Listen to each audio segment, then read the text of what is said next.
সংযুক্ত আরব আমিরাতের বাসিন্দাদের দুবাইয়ের জেবেল আলী বন্দর এবং আবুধাবির খলিফা ও ফুজাইরা বন্দর এলাকার আশপাশ থেকে অবিলম্বে সরে যাওয়ার জন্য সতর্কতামূলক নির্দেশনা দিয়েছে ইরান। শনিবার দেশটির আধা সরকারি বার্তা সংস্থা তাসনিমের বরাতে এ তথ্য জানিয়েছে আল জাজিরা। প্রতিবেদনে বলা হয়, সামরিক স্থাপনার মধ্যে মার্কিন সামরিক বাহিনীর উপস্থিতি ও গোপন অবস্থানের কারণে এসব এলাকা এখন বৈধ লক্ষ্যবস্তুতে পরিণত হয়েছে এবং আগামী কয়েক ঘন্টার মধ্যে এগুলো লক্ষ্য করে হামলা চালানো হবে। এদিকে ইরানি বাহিনী ইসরায়েল সহ মধ্যপ্রাচ্যে নতুন দফায় ক্ষেপণাস্ত্র নিক্ষেপ শুরু করেছে, তবে এ বিষয়ে বিস্তারিত তথ্য প্রকাশ করা হয়নি।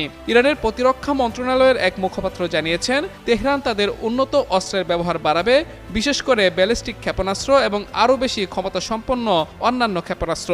এরই মধ্যে ইসরায়েল এবং পার্শ্ববর্তী উপসাগরীয় দেশগুলোর দিকে ব্যাপক ক্ষেপণাস্ত্র ও ড্রোন হামলা চালিয়ে যাচ্ছে তেহরান।